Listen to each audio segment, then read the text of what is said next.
Hello जी अस्सलाम वालेकुम, how are you guys doing. First of all यार I just wanted to say sorry to you guys, क्योंकि यार आई नो मैंने बहुत पहले से आप लोगों को कहा था कि एसईओ के लेक्चर रेगुलरली आएंगे और बहुत हैवी सीन करेंगे, but to be honest like there was a lot of work और कुछ नए क्लाइंट्स आए थे, I have to deal with them as well. थोड़ा बहुत वो सीन भी था, अब थोड़ा चिल सीन हुआ है अल्हम्दुलिल्लाह, थोड़ी बहुत टीम भी बेस्ट हो गई है। तो इस वजह से नाउ फ्रॉम नाउ ऑनवर्ड्स इंशाल्लाह रेगुलर एसईओ के लेक्चर्स आएंगे। So here this is the part 4 of SEO lecture in which we would be discussing the checklist for on-page SEO।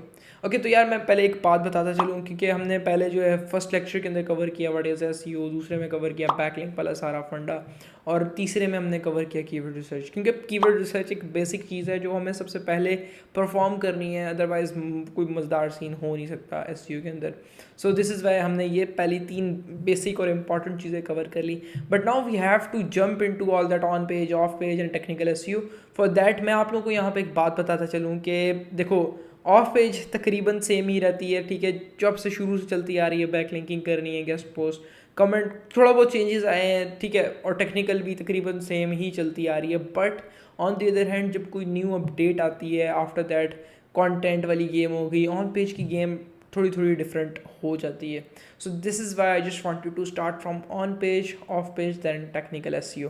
तो मैं उसमें चाह रहा था कि why not to start with checklist, ताकि हम लोग को पता लग जाए कि ऑन पेज के अंदर क्या है, हम फिर उसको डीप ड्राइव करेंगे। देन ऑफ पेज की चेकलिस्ट कि हमें ऑफ पेज में पहले क्या क्या चीज़ें परफॉर्म करनी है, एंड देन आफ्टर दैट हम उसको डीप ड्राइव करेंगे, and after that technical SEO, and या दिस इज दैट। उसके बाद एक bonus lecture. So how is that, do tell me in the comment section. So let's get started with the part 4 of SEO lecture. Here you गो।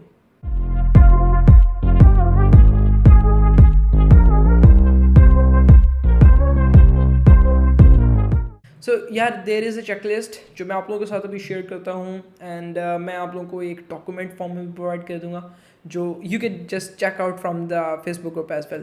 तो यार सबसे पहली जो आपके पास चेकलिस्ट आ जाती है एज अ न्यू ब्लॉगर, आपने ब्लॉग स्टार्ट किया या वट एवर द थिंग, आपने कोई भी एक वेबसाइट स्टार्ट किया, it's an e commerce blog, whatever the thing you are starting, तो उसमें जो सबसे पहली चीज़ आपने चेकआउट करनी है दैट इज़ क्रॉलिंग चेकअप। अब क्रॉलिंग चेकअप क्या है यार, देखो कोई भी ब्लॉग होता है, कोई भी वेबसाइट होती है, जब वो न्यू बनती है तो लाइक हर search engine like including Google, Yahoo, index, but basically हम we would be targeting Google, so we would be taking example of Google ना। तो गूगल उन पेजेस को, उन वेबसाइट्स को क्रॉल करता है। तो उसके लिए क्या है, सबसे पहला चेकअप क्या है, क्रॉल हुई है आपकी साइट या नहीं, that you can easily check from Google search console, जो कि आपको ईजीली बता देता है। आपने जस्ट यूआरएल कॉपी करनी है एंड गूगल सर्च कंसोल के अंदर पेस्ट करनी है, वो आपको बता देगा कि आपका वेबसाइट जो है या पेज जो है वो क्रॉल्ड हो गई है या इंडेक्स हो गई है, what ever the thing is. तो आप वहाँ से जाके चेकआउट कर सकते हो। दूसरा जो आपके पास एक चेकलिस्ट में आ जाता है दैट इज़ कि आपने इंडेक्स कवरेज चेकआउट करनी है कि आपका जो ब्लॉग है या पेज है या वेबसाइट है दैट इज़ इंडेक्स्ड और नॉट। सो ये भी आप बड़े इजीली गूगल सर्च कंसोल से जाके जैसे आपने वहाँ पे अपनी यूआरएल ड्रॉप करनी है, after that Google search console easily आपको बता देगा कि आपका जो ब्लॉग है, वेबसाइट है, वो गूगल में इंडेक्स्ड हो गई है या नहीं हो गई। नंबर 3 पे आपके पास आ जाता है एक साइट मैप चेकअप, कि आपके जो ब्लॉग्स हैं, आपकी जो लाइक जो भी प्रोडक्ट्स हैं, अगर it's an e commerce site, आपकी जितने भी प्रोडक्ट्स हैं, आपके पेजेस जो मोस्ट इंपॉर्टेंट पेजेस जो आप चाहते हो गूगल में इंडेक्स हों, शो हों विजिटर्स को, तो for that you have to maintain your site map. आपने उन सारे प्रोडक्ट्स को, उन सारे ब्लॉग्स को, उन सारी पेजेस को आपने लिस्ट आउट करना है ऑन साइट मैप। आपने थॉरली साइट मैप को चेक करना है कि आपका साइट मैप किस तरह बना हुआ है, अच्छा बना हुआ है, नहीं बना हुआ, and then you have to submit that site map in Google search console. Number 4 पे हमारे पास आ जाती है मोबाइल फ्रेंडलीनेस चेकअप। अब इसके अंदर क्या सीन है, देखो यार बहुत से लोग इस चीज़ को मैंने नोट किया है कि इग्नोर करते हैं, कि वो लाइक पीसी डेस्कटॉप के ऊपर एक अच्छी सी साइट बना देते हैं, ठीक है, यूज़र एक्सपीरियंस बहुत तगड़ा किस्म का दे देते हैं, ठीक है, वेबसाइट डेस्कटॉप के ऊपर एनिमेशंस वगैरह हर चीज़ डालते हैं, ठीक है। On the other hand they are not targeting कि उनकी जो मोबाइल के ऊपर, क्योंकि देखो most of the line my point of view 60 to 70 to 80% जो व्यूअर है that is coming from a mobile. तो we should be focusing on mobile friendliness first and then desktop versions. तो लोग क्या करते हैं, पीसी के ऊपर या डेस्कटॉप के ऊपर बहुत अच्छा एंड लेवल का यूज़र एक्सपीरियंस दे देते हैं, on the other hand mobile friendliness most of the marketers और the web designers ignore this fact, लेकिन इट इज़ अ फैक्ट कि मोबाइल फ्रेंडलीनेस बहुत ज़्यादा मैटर करती है फॉर एसईओ। ओके, तो है नंबर 5 के ऊपर आ जाता है हमारे पास यूआरएल चेकअप। आपकी जो साइट का एड्रेस है that should be like user friendly in my point of view, वो भी यूज़र फ्रेंडली होना चाहिए। उसके अंदर कोई स्टॉप वर्ड्स नहीं आने चाहिए। There is a list of stop words, मैं आपको डिस्क्रिप्शन में प्रोवाइड कर दूंगा, you can just go and check out those stop words as well, जो कि बहुत मैटर करते हैं। अगर वो आप अपने यूआरएल में या ब्लॉग के जो परमालिंक आ रही होती है ना आपकी वेबसाइट एड्रेस के बाद slash blog slash whatever the thing is, उसके अंदर कुछ स्टॉप वर्ड्स होते हैं वो यूज़ नहीं करने होते हैं, junk words and all that stuff. आपको एक clean, neat and clean URL checkout करनी है कि आपका जो यूआरएल है वो फ्रेंडली है कि नहीं, तो it matters a lot as well. Number 6 पे हमारे पास आ जाता है meta data checkup, and in my point of view this is the most important checkup in the checklist of on page SEO. क्यों? It includes meta title, meta description, robot tags, OG fixes and Twitter cards. अब meta title tells the Google कि आपका जो title है उसके अंदर आपने कौन कौन से कीवर्ड्स को इंक्लूड किया है, एंड मेटा डिस्क्रिप्शन गूगल को बताती है कि आपने अपने डिस्क्रिप्शन के अंदर कौन कौन से कीवर्ड को यूज़ किया है। और आपका जो रोबोट टैग्स होते हैं दे गिव्स गूगल इन्फॉर्मेशन कि आपने अपनी पोस्ट को नो इंडेक्स टैग तो नहीं डाला हुआ, आपने इंडेक्स टैग डाला है, या आप इसको आर्काइव में अंदर रखना चाह रहे हो, या आप इसके अंदर से कुछ रिच स्निपेट्स शो कराना चाह रहे हो या नहीं कराना चाह रहे। So it all comes under robot tags. On the other hand आपके पास आ जाता है ओजी फिक्सेस के अंदर ये है कि अगर आपने आपकी कोई ब्लॉग जो है वो सोशल मीडिया के ऊपर शेयर करना चाह रहा है तो वो सोशल मीडिया के ऊपर किस तरह शो होनी चाहिए, that comes in OG fixes. And Twitter cards के अंदर आपके पास आ जाता है कि अगर आपकी कोई ब्लॉग पोस्ट जो है ट्विटर के ऊपर शेयर करना चाह रहा है तो वो वहाँ पे किस तरह शो हो। तो ये है आपका meta data checkup. So we have to go through it as well. Number 7 पे हमारे पास आ जाता है हेडर टैग्स, और in my point of view it is not a ranking factor directly, but indirectly it is a ranking factor. वो कैसे कि देखो यार, आपने जो है लेट सपोज आप थोड़ी गाइडलाइन फॉलो करते हो, ठीक है, कंटेंट की, तो उसके अंदर जो आप सिर्फ एक दफ़ा H1 टैग यूज़ करते हो अपने कंटेंट को यूज़र एक्सपीरियंस अच्छा देने के लिए, तो user experience is a factor for ranking in Google, लेकिन H1 और H2 टैग्स इसका कोई फैक्टर नहीं है गूगल में रैंक करने का, but it is a checklist कि अगर आप हेडर टैग्स के ऊपर फोकस करोगे, लाइक एक दफ़ा H1 टैग आप एडअप किया आपने अपने कंटेंट के अंदर आफ्टर H2 H3, ये आपके कंटेंट को फॉर्मेट करने में हेल्प आउट करता है, जिससे आपका यूज़र एक्सपीरियंस बेटर हो जाता है और टॉप पे चला जाता है। That user experience is a ranking factor. User experience अच्छा होगा, बाउंस रेट कम आएगा, एंड देन डेफिनेटली आपकी साइट अच्छी रैंक आउट करेगी। ओके, तो यार नंबर 8 के ऊपर आ जाता है हमारा content, which is the most important thing यार।